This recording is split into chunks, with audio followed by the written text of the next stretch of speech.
Welcome to Naked Faith, where we take off the mask, drop the performances, and get honest about what it really means to follow Jesus. I'm Ron, and these are my amazing co hosts, Grace and Michelle. And together, we're creating a space for real conversations, real stories, and real encounters with a love that never gives up.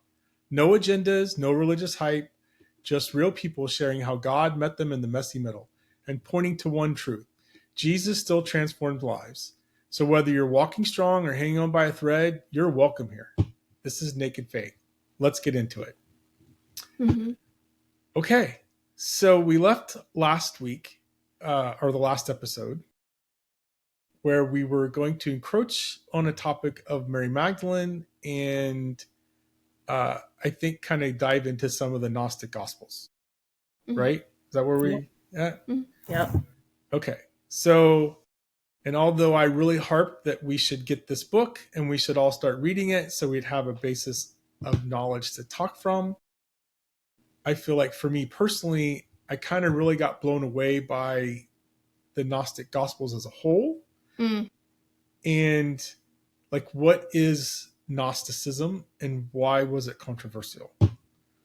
So I would like to take this opportunity to let's lay the groundwork of Gnosticism and Gnostics, which I think will kind of help and make sense of the discussion of Mary Magdalene and how she fits into this. And then, as we kind of dive into some of the other Gnostic Gospels, I think it'll start to make sense. Yeah. Are you following? Let's go. Yeah. Okay. All right. So this has been like really bizarre as I've learned about this Gnostic. What do Gnostics believe? And what is Gnosticism? So I think first let's define that.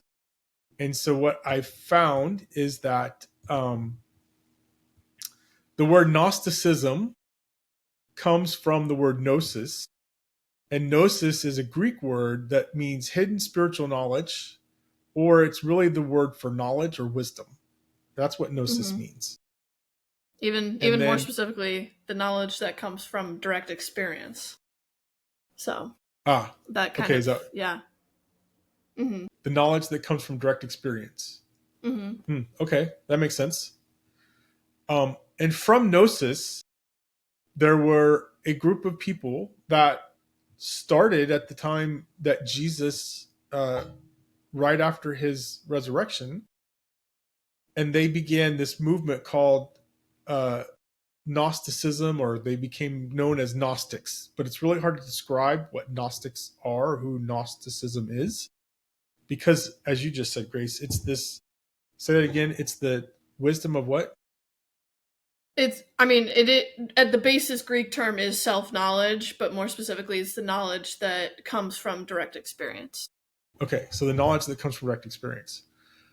Okay, so I started down this because, I was talking to my wife, and I was trying to explain this path that we're on, and I found that it was really hard to explain what the Gnostic Gospels were and why we were even talking about this.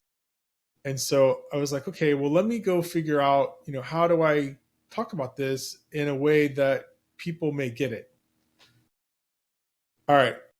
I don't know that people are going to get what I found out.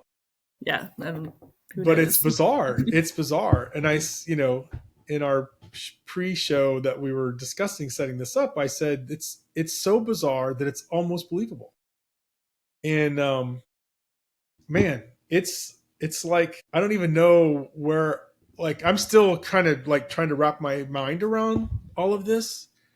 But, and I guess I would preference to say that, I don't want to offend people that might be listening. I mean, we're not advocating that Gnosticism is reality or, whatever, but it is fascinating. For me, it's fascinating to learn. I guess I'm a student of learning, and maybe that's why I'm so fascinated with Gnosis, right? Because I love to learn new things. And, if I come out wiser from it, great. Yeah. And maybe I end up being a Gnostic. I don't know. But it's really interesting, right? Yeah, it is really interesting. Yeah. Okay. So we're going to get into what agnostics believe. And I think that's really important to talk about. So uh, I will try to summarize this in the best way that I possibly can. And you guys jump in and ask questions whenever you have questions. So I will tell you that most of the source that I've found this stuff is there's an actual website called gnosis.org, and it's gnosis.org. And on that website is a library that has a series of different sources of information where you can find out more about Gnostic Gospels and what Gnostics believe. But the one that I kind of found and started keying in on is one that's called the Valentinian theology. And so Valentinius was a Gnostic preacher or Gnostic, I don't even know what they call him, but he was born in 100 AD. So in reality, if you think about that, what to me kind of adds some validity to this thinking is uh, if Jesus died in 35-ish AD, that means this guy was born and came into existence not, within 100 years after Jesus died on the cross and rose again. So there is some validity to the thought process of the people at the time that actually had this way of thinking. So Yeah, it's like obviously like the Bible wasn't created or codified for a few centuries officially after that. So I try to think about like what was going on once Jesus had died, of like Christianity wasn't really a thing yet for a few hundred more years. And I don't know, like all the apostles are just kind of spreading what they know or what they experienced with others. And so maybe by the time Valentinus or Valentinius kind of came up, he might have started to share his own thoughts, I suppose, and that kind of created its own thread of Gnosticism, I think. yeah, probably. I mean, that makes sense. Yeah, and I think for me, like that's what I was saying. There is some validity here, and because people ask like all the time about how do you know that the resurrection was real, and what I always hear it makes it real for me is because you know Jesus's followers long after his death they went to their deathbed proclaiming that Jesus rose from the dead, that they actually saw him. And all of this was recorded within 70 years of the event happening. Mm-hmm. So the people that recorded this, they were the firsthand witnesses of the resurrection. So like if you think about when history, right? Sometimes history wasn't written for 100 years, 100 to 200 years after the event happened. We still say it's true. And I used to have examples of when you could say, "Oh, like this thing happened, but it wasn't recorded in writing until like 100 years later, but we still believe that that really happened." And so now you have people want to question the resurrection and say, well, Christians made it up, but there were several thousand people that claimed to have seen Jesus after he died on a cross, and it was written within 100 years after he died. I mean, it was written within 10 or 15 years after he rose again. So like for me that does add validity to it. Yeah. So I don't know. So when I think about this Gnostic Gospels and I go like, okay, as we get into the bizarre thought process of it, you have to sit and think like, okay, well, if this was all like if this Valentinius started this church, 120 years after Jesus died. Well, not even, right? We're saying probably would have been 100 years, right? Mm-hmm. So, I mean, if he was born in 100 AD and Jesus died in we roughly say around 35, 36 AD. And it all depends on when they actually flipped the calendar, right? Like, there was the before Christ and then the after Christ. And so when did the Romans actually flip the calendar? We don't really know how old Jesus was. Some people guesstimate he was probably 3 or 4 years old when they actually switched from the BC to AD calendar. So I don't think anybody thinks that it was actually, Jesus was born on this day and then all magically the calendar switched, right? So anyway, roughly, we know he was 30 years old when he started his ministry. Ministry was 3 years long, and then he died at the age of 33 and rose again. So that's why I say 35. Okay. Mm-hmm. And then if Valentinius was born in 100 AD and probably was, 20 years old when he started this, that's where I'm getting about 100 years. Does that make sense? Mm-hmm. Yeah. Okay. So who was this guy? He started this movement in Europe and Middle East, and he was persecuted by the Catholic Church, but he did start a school, and this school actually lasted for 600 years before it was finally, I don't know what happened to the school, but I think this Valentinian school doesn't exist anymore, but Gnosticism still does. Like, it never died, but it did go into hiding for a while. And then an interesting thing happened in 1945, which is the Nag Hammadi Library was found. Mm-hmm. That's where, so there were fragments of the Gnostic Gospels that existed.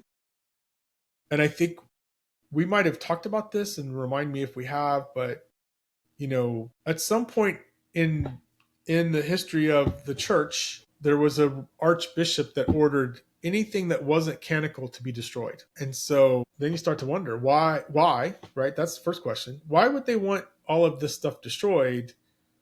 And I think you asked this earlier, Michelle, like, why would they want all of this stuff destroyed? And why would they not want us to know this? And you gave a really good answer, Grace. Did I? What did I don't remember what I said. That was before we started recording. I don't remember what the answer was either. Oh, well, man. You said because it would disrupt their power. Right. And so, I mean, is it so bizarre to think that, well, I mean, we all know that if you go to a church today, there's politics within the church. So I have to imagine, at least we're more civil about our politics. Well, we were until recently, but I don't know. I think there's always been politics within the church, but yeah, well, I was going to say, but we did enjoy a period of time where people didn't die for their political beliefs until recently. I mean, I think that's what the Roman Empire was, basically. They created I agree. Catholicism. Oh, agree. But I agree. In the beginning, people died because they didn't, I feel like then we had a period of time where people, not to say that people didn't die for their political beliefs, but like it seems to be happening more recently. Again. I mean, we could talk about the last, 5 weeks where, figures have been murdered for their political stance. And it's sad, I mean, besides and I'm only focusing here in the United States. I mean, all over the world, political leaders get killed left and right, so I guess maybe I'm wrong. Maybe political violence has been happening and it's never really stopped, Yeah, no. I think it's just more in our face now. Yeah, I guess maybe in the United States we've enjoyed, a somewhat civil society until recently, and yeah, you mean, I don't know. Oh, so as soon as it happens to a white man, then it actually means something. No, I'm not saying that. I'm saying that, I mean, again, I don't know. I've not studied political violence in the United States and how many people have actually died. Listen, my mind, when you get older, Grace, you just try to remember the things that are in front of you, because it's hard to remember the things that happened 10 years ago, Like, okay, expound on that. I'm curious now. What? Well, no, what you just said. Like, because I feel like you're talking about a specific person. Um, I don't know, but I feel like a lot of people in this country suddenly care a lot about what happened to a specific person a month ago when it's like But there I'm talking wasn't. about all of them. Okay. I mean, I feel like, yeah, I know where you're going, and I mean, I don't want to get into a political debate, but yeah, there were two, families that were murdered, Democrat Mm-hmm. senators that were murdered In Right. their in house, cold right? blood In their house, yes. in their house, and it's Yeah. ridiculous. It's just sad. Yeah. And so, but I mean, I guess what I'm thinking, like, we've had a few presidents that have been assassinated in the history of the Mm-hmm. United States, and I guess what I'm saying is, if you look back, from the formation of the United States until modern time, how many people actually died for their political? I don't know. I don't know the answer to that. Mm. I feel like we don't talk about it enough, Right. but I feel like what Michelle just said, like in the last 6 to 8 weeks, and I don't remember when the two senators were they from Minnesota. Minnesota, like that was what, 8 weeks ago, That was, I want to say, in June. right? So like before that, minus a few famous people, presidents, and then Martin Luther King, and I don't know the answer to that question. I don't know. I just do feel like this year it's been in our face more than I can remember Yeah, it ever being. as a kid, growing up in my 55 years on this Well, earth. yeah. Like it seems like it's more prevalent in the last 4 months than I remember. But then again, maybe it did happen when I was a teenager and I just didn't pay attention. I don't know. I mean, yeah. Gun violence has been, I would definitely say it's been more recent history, probably since, I think the biggest one that happened in modern history was the Columbine shooting in the 90s. And that really kind of put it at the forefront of people's minds. But it's really been in the last 10 to 15 years that it's definitely more common. And now I feel like in the last couple of years, it's like there's actually probably shootings a few times a week at least. Well, Or okay, at hold least, on. yeah. Okay, I get what you're saying. And I'm I know we asking, somehow like geared completely off, I'm thinking but political violence, right? I don't know yeah, that. I mean, I I was alive. I remember Columbine, and it was yeah, but yeah, you political know, violence specifically, yes, that is more yeah. niche, I suppose. Yeah, I was gonna say political violence. I don't know. Anyway, that's yeah. We went down a rabbit hole, and that's not where I wanted to go. But a good topic, right? Because Yeah. this is what we do. We go down rabbit holes, and I Right. love it. I love it. Mm-hmm. Okay, so all right. So what did the Gnostics believe? And this is where it starts to get kind of really bizarre. Is that the Gnostics believe that there is a supreme being, God the Father, that is so incomprehensible that we can't even, comprehend what this entity is.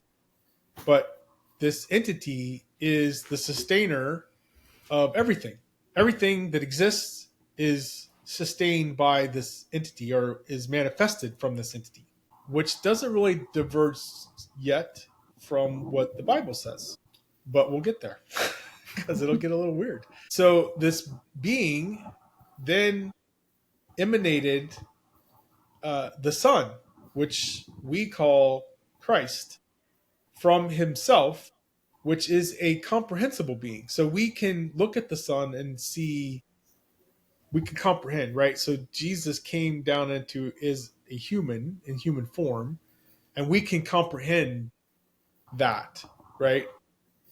But the this being, as it emanated from itself, other beings or other entities, this God, it then created this barrier because this God the Father is so pure that this is why it's incomprehensible to us. And so the sun then was created from that, and then from that were these other beings, these other, they called them aeons. These other aeons were created from that, and there were, I don't even remember how many, 12 I think. And where we get down to the what the stories that we know was one of the aeons was called wisdom, or in the Greek it's called Sophia, I think. Mm-hmm. Mm-hmm. And so one of the Gnostic Gospels is the Sophia Pistis, I believe is what it's called, and it's the wisdom of Jesus, which is really interesting. So, and you guys jump in here anytime, right? Because all right, so has it gotten weird yet? Mm-hmm. Yes. Yes. Yes. Okay. And it gets weirder, which is the weirdest part. Mm-hmm. Oh, yeah, it gets weirder. Yeah. So this aeon wisdom, so these aeons that were created in the Gnostic sense, they have no knowledge of the Supreme Father. And so this is where suffering comes from, and this longing to know who the Father is. And so the Son then had some aeons that emanated from itself. And so I want to be neutral here, because the Son, the Father and the Son are both considered to be masculine and feminine. And so uh, I know, Grace, you have a lot of knowledge on the masculine and feminine. And so that's kind of important that uh, they're both, you know, they're both, right? Again, Mm-hmm. something I don't think that we can quite comprehend, the masculine and feminine being together, right? Together. And so so from this, the Son created the wisdom. Clearly the wisdom was this the most intellectual of the aeons that were created, and the wisdom was suffering the most to find out where she came from. And Mm-hmm. so uh the aeon wisdom then emanated from her other aeons, and one was called lower wisdom. But then there's this is where it really gets bizarre. There was another aeon called the craftsman, or in the Gnosticism they call it the demigur. And the demigur, the craftsman, is the one that actually created the universe. So it's not the Father, it's this demigur that created the universe. But this demigur has no knowledge of its mother or the Father, and so this demigur believes that it is acting alone. However, the Son and the wisdom are influencing the decisions that are being made by this demigur to create the universe. Although this demigur doesn't know that, Mm-hmm. doesn't realize that. So the Gnostics believe that the world was created flawed, and that this demigur is a flawed being, ignorant of wisdom, because it doesn't know who its mother is, doesn't know who its father is, and so the universe was created flawed. And then wisdom created these spiritual seeds, and so humans were created. So the Well, craftsman. Go ahead. Yeah, so Michelle. if Yeah. we, okay, I guess if we look at it, like if we look at this and tie it in with what we know as the Bible today, like Mhm. the Bible that everybody reads, would we think that these seeds were like Adam and Eve, or were these seeds like an image of what the demigurg thought of his mother, father, or do I we don't know. not That's a good question. tie this into it at all? Like, is there any correlation? That would be the biggest question. Is there any correlation between this and what we know as the Bible Right. in Genesis? Well, yeah, actually. Okay, so the wisdom created these spiritual seeds, and then the craftsman created the material world, and then the seeds were spread into the material world. And the seeds are this divine knowledge that is inherent in all of us, and we are a result of these spiritual seeds. Interesting. So to tie it back to what you said, right? There's the parable of the mustard seed in the Bible. Jesus tells the parable of the mustard seed, right? And he says some will be thrown on bad soil and they'll never produce, and some will be thrown on in thorns, and some will grow, but some will get choked out, and others will be thrown on good soil, and they'll multiply and bring forth hundredfolds. This is the parable of the mustard seed. So the Gnostics believe that parable is these spiritual seeds that wisdom created that reside in all of us. All of humanity was created. And so it just like it goes on to say that these human beings were created by the craftsman in the image of the pre-existent humanity. So again, remember, the sun and wisdom are influencing the demiurge in his creation narrative. And so we were created in the image of the sun, but the creator doesn't realize that. So is this saying that like there is a whole other like life before we even existed? Well, okay. Like, what do you mean by that? Well, Because a life before we existed, I mean, do you mean like past lives, or do you mean like other universes? like or... before even the demiurge created this world, like was there a whole other lifetime before that, before we were even create like humans that we know it as, you know, Adam and Eve were created? I don't know. All of this feels very tangled for me in a way. Yeah. Like, I don't know why I can't help but think of the tree of life for some reason. That kept coming to mind of like so many religions just feel like intertwined in so many ways, and like they have their similarities and differences, and they all just kind of like flow and yet still have their own distinctions. Like it's weird. It's weird and interesting of like, because you're like relating it to the Bible, and yet it is still its own thing, but it is also connected. Like everything is connected. Yeah. in a way. And so it just feels very layered and, like I said, intertwined. And yeah, I don't know. Okay, so I want to pull that thread for a second.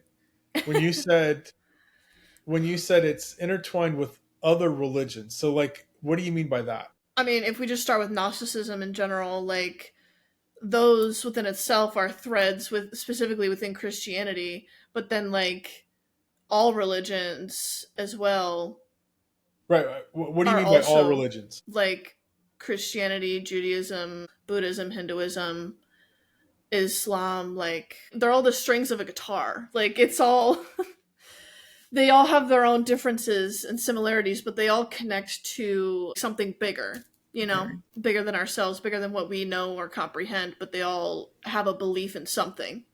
Even atheism, maybe not agnosticism, but like I've seen a bit from Pete Holmes, and his kind of bit on atheism is like, you don't believe in nothing, but you think nothing created the universe. That's a whole lot of nothing. And then like what happens after we die? We go back to nothing. So you go back to your creator. Like it's still like I just feel like I'm at a point where I just am viewing religions in general of like everyone has their own way of doing things and saying things, but it's still all connected and related to each other. You know, everyone just has their own way of describing it. And it's, yeah. Is Pete Holmes the guy that does the Batman reels? I think so. Yeah. I don't fully follow him, but I've seen him from time to time. I feel like I've seen, not that I want to divert, but I've seen some reels of Pete, I think a comedian called Pete Holmes, and he's playing Batman, and he's like interviewing all the superheroes in the Justice League, and he's going to fire Superman because he thinks he's too powerful. I'm like, is that what you got from what I just said? No. It's just when you said Pete Holmes, I'm thinking, okay, but I got what you said. No, I know. I got what you said. Yeah. I agree with you. And I Yeah. think I was reading somewhere where, like, exactly what you said. So, Buddhism and Hinduism, and I don't know a lot about Buddhism and Hinduism, but what I do understand is I think that the whole point of those is attaining this spiritual, like, enlightenment, right? Isn't that what Mhm. they call it? Is it Yeah. Hindu? Well, Buddhism is really more about enlightenment, the Zen enlightenment. Mhm. So I agree with you, and that's what I kept going back to when I was reading this Gnosticism and thinking, okay, we got to find this spiritual knowledge, and then we become enlightened, and that's what kept coming to mind was like, okay, so there's some Buddhism in here, there's some Mhm. Islam in here, exactly what you said, like, and then, well, interesting. Okay, so I'm might be hacking this up, but I was reading that some of this Gnosticism, or the mystics that they call them, actually originated from Islam, a sect of Islam, and I don't remember exactly what it was, Mhm. but Islam began this, uh, stuff, right? And then from there, the Kabbalah, which is Jewish mysticism, Mhm. and then of course you have the Gnostics and Christian, and then of course Buddhism is all about enlightenment. So, like, you're absolutely right. Like, they are all connected, and it's kind of interesting. Mhm. Yeah. It almost like breaks my heart more of like there's so much division in the world when it's like we are more similar than we are different. It's just people reject anything that they either don't like or don't understand or don't want to. I don't know, whatever it is. It's just, uh, yeah. I don't know what And I was that gonna say with that. I just, Yeah. yeah. No, No, no, and I think that gets the heart yeah. of what you asked earlier, or whoever, I don't know if it was Michelle, somebody asked earlier about why was this why was this material, Mm, like, hidden for erased. years. Yeah. And I think what you just said is exactly it, right? Like, we didn't record this, but we talked about this last week when we were trying to figure out where we're going with this. And I kind Mm, of told you guys how I think in the world. And mm, I mm-hmm, said, as a conspiracy theorist, like, I question everything, right? Like, nothing mm-hmm, is as it seems. And there's always a hidden agenda, there's always a hidden message, and everything that happens, you always me look at, like, oh, what was really going on in the background.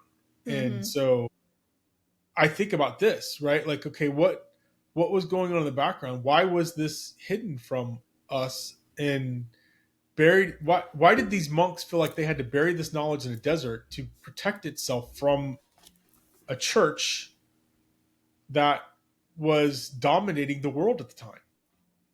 Is it because it's so bizarre that, no, like, this is all heresy, or is it because they were trying to protect their power and it became political? Yeah. Yeah. But I feel now, like, go ahead. I was just gonna say, I feel like the baseline of it is the initial intent might have been, I mean, my idea would be the initial intent was that to divide humanity from their own power so that the powers that be of the whoever was in power at the time, political figures probably mainly, um, could have control over the main population in a way. Like if they're able to, if the people in power can divert people's attention to a religious figure, they're able to attach so much to that that they're able to then control the masses in a way. So essentially, like in politics, particularly, they've always wanted us to be divided. Yeah. Yeah. Yeah. Well, yeah. I mean, they can control us when we're divided, Yeah. and when we're united, it creates turmoil for them, Right. because they can't control the masses when we're all united. Right. Mm-hmm. So, But I mean, you're probably yeah. absolutely correct. Like, if you go back to, well, all right, let's think about, you know, the history of the Roman Catholic Church. Martin Luther what was he protesting? I don't know if you guys know the story of Martin Luther. Yeah, vaguely. It's been a while since I've learned about Martin Luther and his list of, what was it, the 99, what was it? Demands. Demands, yeah. So at the end of the day, what he was protesting was the Bible, the written Bible, was only available to the priests. Mm. So the common person, like you or I, did not have a Bible. We could not read it. We could not question what was in it. Whatever the priest said, that was the way it was. And so what Martin Luther was actually protesting was that the knowledge that's in the Bible should be given to the people so that they can discern for themselves what the Bible actually says. And the church, so you're right. The story is, if at the time back when this was happening in the, I don't remember when, but if you had um, if you wanted to change something in the church, you would post your list of demands on the church door and you would put it there. And Martin Luther had like 99, and most of them centered around the fact that the Bible should be available to everybody. So Martin Luther was excommunicated. He was kicked out of the Roman Church for even thinking that, because again, this is heresy. We're not going to give the people that kind of knowledge. And so then it goes back to what you just said. Why would they not want to do that? Well, because they can control the narrative if people don't know what's actually in the Bible. Mm-hmm. Yeah. And this actually brings up a really good segue, I feel, to Mary Magdalene specifically, is like I think one of the biggest well-known phrases for those who do study Magdalene, because I would say, like, saying the biggest well-known phrase of Mary Magdalene is like, not everyone knows about her gospels or what they entail, but like the biggest takeaway or phrase from it is she says, I will teach you about what is hidden from you. That's like the biggest thing about her gospels.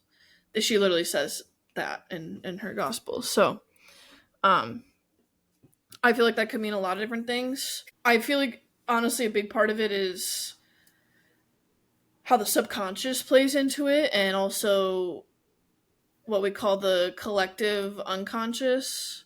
I don't know if you know about that, but how everyone, like literally everyone we have our conscious and we have our unconscious. And there's the just a collective unconscious of whether it's like blind spots or just certain themes, I suppose. I feel like I need to study it more, but how I understand it best is like, for me, I think dreams are a big way of paying attention to that, and things that are hidden from us and in our subconscious and unconscious.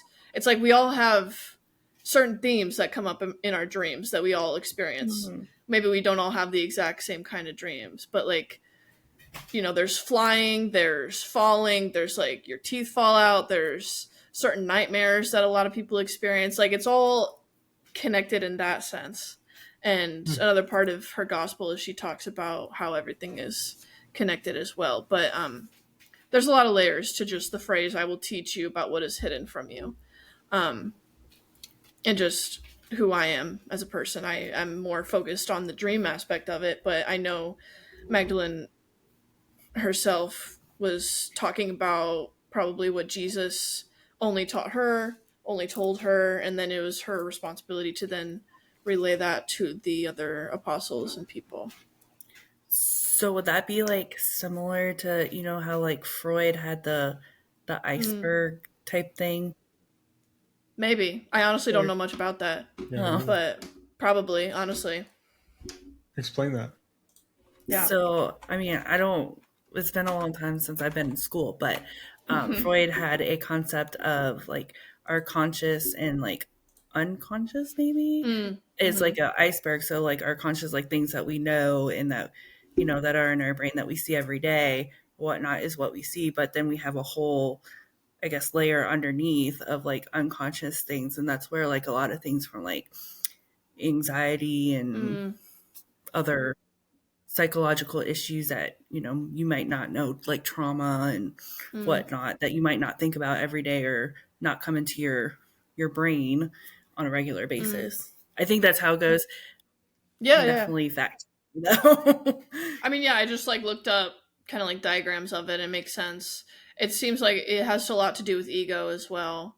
Yeah, yeah. Um, yeah, but that makes sense totally. So I was going to say, when you say the collective unconscious, Uh I huh. guess I feel like what lands for me. No, like no, seriously, this is serious. Okay. When you say that, I think what lands for me, or how this comes across to me, is that when you say like, okay, Mary Magdalene said everything's connected, and then Mm-hmm. there's this collective unconscious, which means that somehow we're all connected, Mm-hmm. and unconsciously we're connected. Meaning, like I think about you know, again, not that I want to talk about politics, but when you think politically, right? I I firmly believe that the majority of people, like, we all want the same things, Mm-hmm. right? We might slightly disagree on how to get to those things, but at the end of the day, we all want the same things. There the division that happens is fabricated. Does that make sense? Like, I think as a middle-aged man, what is important to me? My health, my family, my community, the people I care about, right? Like, that's what I want. I want health and well-being, and the good things for my sphere, right? But then if Grace, you want the same thing for your sphere, eventually our spheres become connected, right? Mm-hmm. Because as we know the same people or whatever, eventually we're all going to know. You know what I mean? Does that make sense? Mm-hmm. Yeah, yeah. And so at the end of the day, what do we all want? We want to be able to provide for our families. We Mm-hmm. want to be able to live safely. You know, like, I feel like those are underlying themes that we all want. We may slightly disagree on how to get those things, but the core tenets of life, I think we all agree on. So when you say collective conscience, like the collective unconscious, Mm-hmm. that's where my mind falls. Is like, okay, there is this theme that we all, as humans, want. Yeah. And I would say that honestly the baseline of it is just love. We all just want love in whatever form that is, you Right. know. And that's what I feel like is how all religion is tied together as well. Any form of like faith is connected to love or is some form of love, I guess. Yeah. No, I Um see that. That's like yeah. the common theme across all of this, really. Yeah. Yeah. And I feel like when there's so much like fear or hatred in the world, it's just that lack of love that people don't have, and it just manifests in a lot of different ways and forms. And I will say the collective unconscious, that's just a I had to like look it up just to remind myself. It's a concept that was coined by Carl Jung, who was very big psychologist kind of person, and that's kind of where Right. I've learned a lot about like dream stuff as well, is because that was something he was very adamant about, I suppose, as a psychologist or psychiatrist. One, both. I don't Well, and yeah, know. Yeah. they're, So I mean, they're interchangeable, but then they're not interchangeable. right, right. He was very yeah. It's a lot of this. I think for me at least, like both Carl Jung and Mary Magdalene, a lot of it is very introspective. I feel it's about being able to draw inward and within, um, to really, I guess, get a sense of who you are and the world around us, and be able to live a true life of love and authenticity as our true selves, to be able to connect with our soul. But yeah. I believe that Carl Jung was a Gnostic. Oh, I do remember, although I do remember seeing an interview of him where they asked him, they were like, "Do you believe in God?" And he said, "I know God," or something like that. Or they said, "Do you believe God is real?" And he said, "I know God is real." In some way. Okay. So interesting. All right. I just found it. So is this the same person? Because so there's this version of Gnostic called alchemy, the Mm. alchemical writings, Mm-hmm. and uh, alchemy was recognized by C.G. Jung as Mm. another strand of Gnosticism. Okay. Is that the same person? Yes, I believe so. Interesting.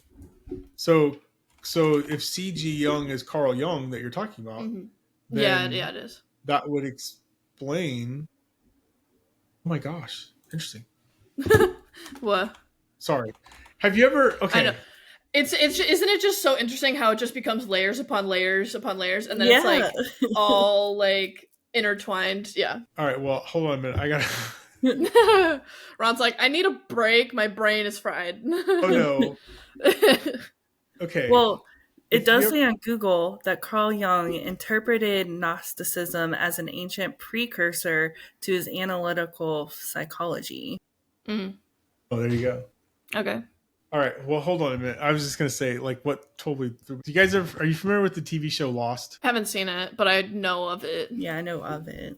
Okay. I was infatuated with Lost. Right. Like, I was Okay. one of these people that watched Lost and would spend the whole freaking week talking about the episode. Right. Mm, But here was the interesting thing: is every character in Lost, their name was tied back to some sort of philosopher. But you didn't know, right? I didn't know that at the time. I was watching the mm, show, and then later on, like, oh, people would say, oh, well, you know, this guy was such a, like one of the main characters was a philosopher, right? So anyway, okay, so setting the stage, I go to this page called the alchemical writings, and the first thing that popped out of my head was the Testament of Nicholas Flamel. mm. Now, where have you heard the name Nicholas Flamel before? Is Is that a is it character Harry on Potter? Lost? Harry Potter. Oh, Harry Potter. Okay. I didn't read Harry I had Potter. to think about that. I was like, I'm gonna sound stupid if I say Harry Potter. No, Nicholas Flamel had the stone. Yes. He had the Sorcerer's Stone, and Harry Okay. had to go convince him to give him the Sorcerer's Stone because Yeah. if he gives up the Sorcerer's Stone, he's going to die.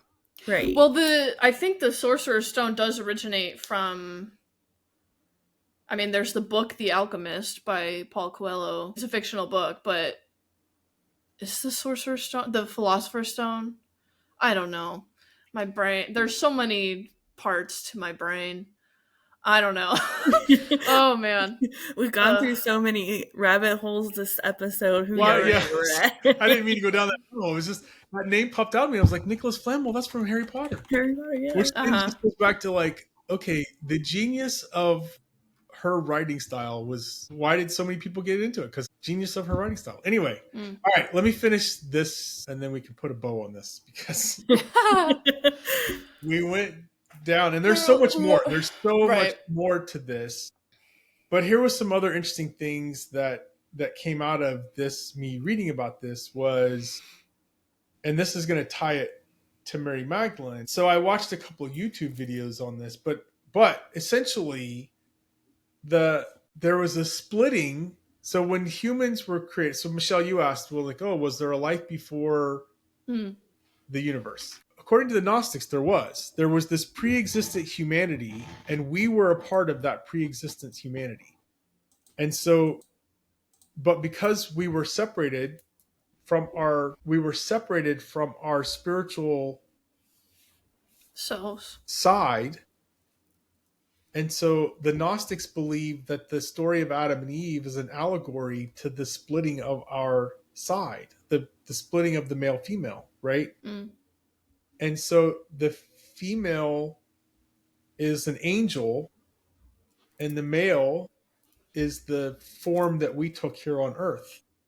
Mm-hmm. And then when wisdom created these seeds and scattered them over the earth, we all received the seed.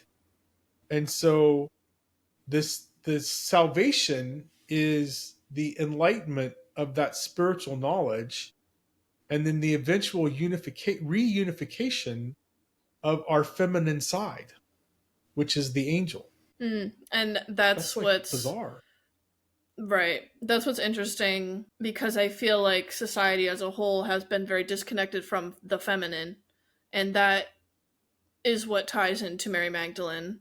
Like you said, there's again so many layers to it, and like that just seems to be the basis of, I guess, the issue a lot in the world, of people being disconnected from their own feminine energy in whatever way.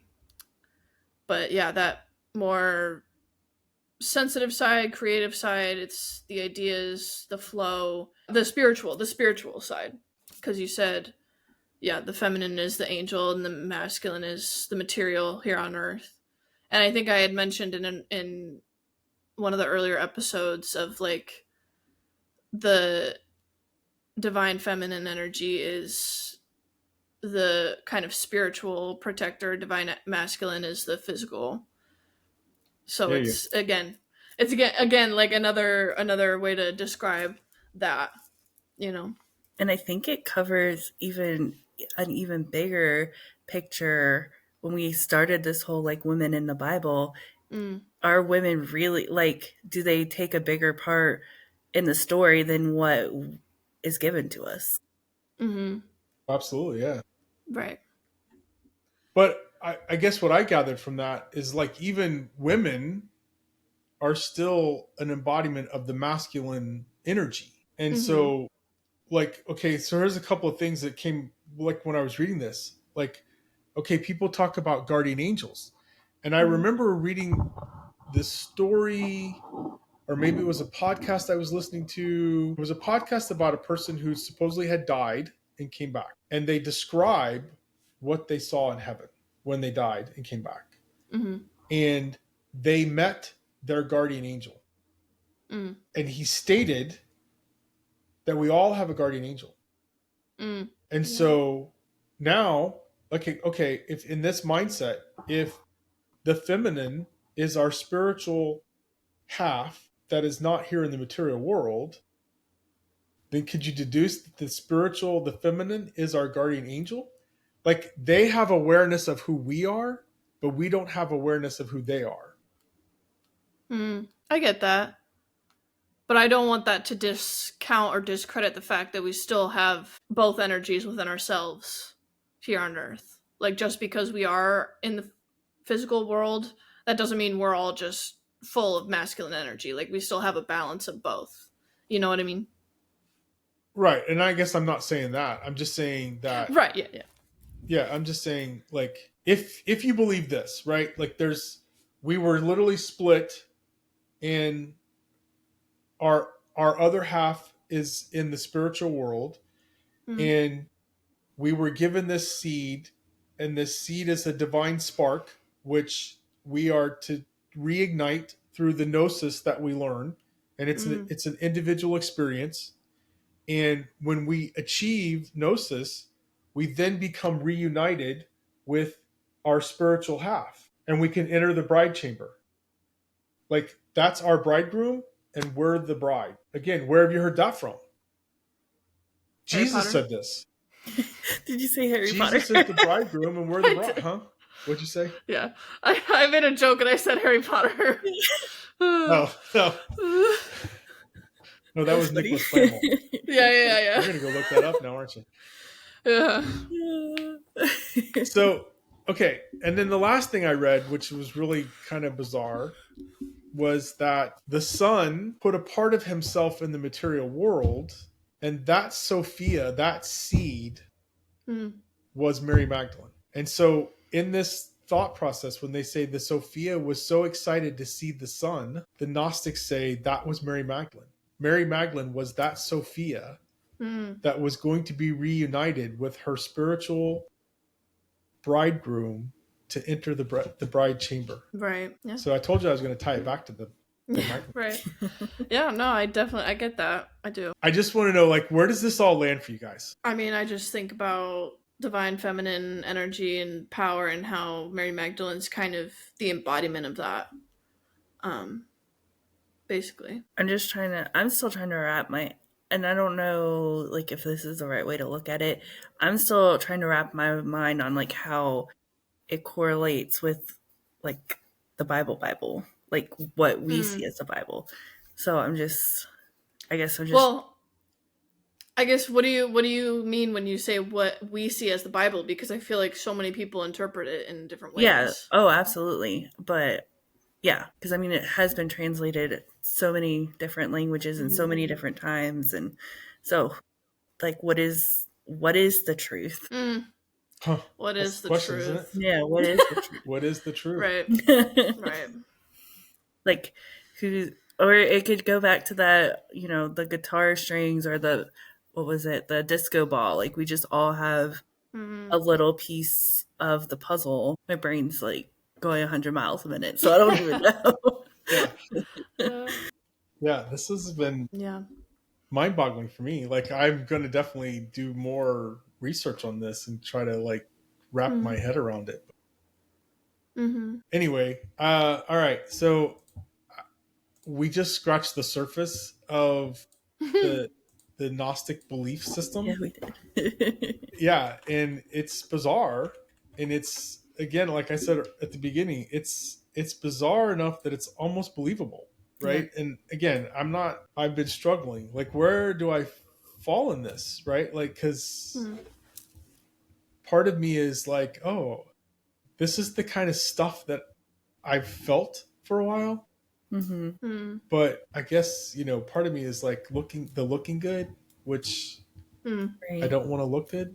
I don't really care. Does that make sense? Yeah. You don't care about looking good? No, it does. Well, I guess, I don't. And Mm-hmm.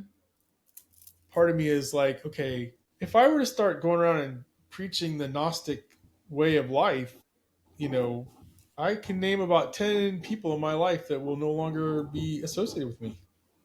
Right. Okay. I get that. It's, yeah. And maybe, go Yeah. ahead. I'm kind of on that. Like, I'm not 100% sure if I'm on board 100%, but I find it very fascinating, and I'm Mm-hmm. interested to know more and dive deeper into it and maybe answer all the questions that are going through my head. Right. Yeah. That's kind of what's frustrating is like just because Christianity has been around for what thousands of years at this point, that's the only way, or But that's the only yeah. correct way. It's like there was still so much of civilization before that, and Mm-hmm.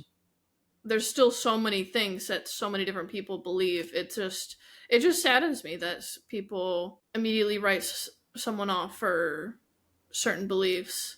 But then I Yeah. say that out loud and I'm like, well, I do my best to understand everyone's points of view, but when we're all human. Yeah, no, we are.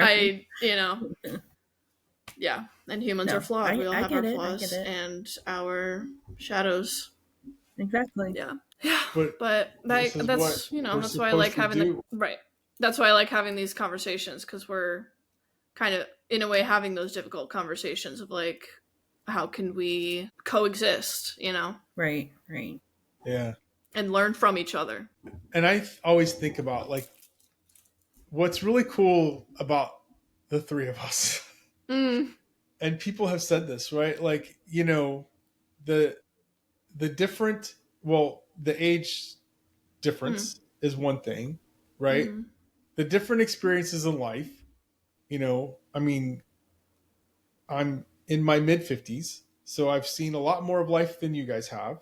Mm. But, but I also don't want to be set in my ways, right? So like Mm. it's really cool because you got Michelle who's not quite middle aged yet, but close, right?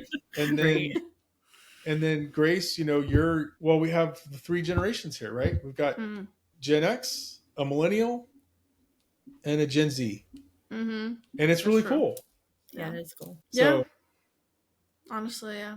and we can have Anyways, And we still like each other after these and that's what I'm conversations. saying, right? And we can have these Right. deep conversations, and it's really cool. It's fascinating to me, and we all can approach this open mindedly and say, okay, this is really some bizarre stuff, but it's fascinating to all of us, you know. So yeah, Follow us on Facebook, Instagram, TikTok. We are also on YouTube, Rumble, and Spotify if you want, so you can listen to us. So check us out there, have a conversation with us. Let us know what you think about all this, because we would love different perspectives.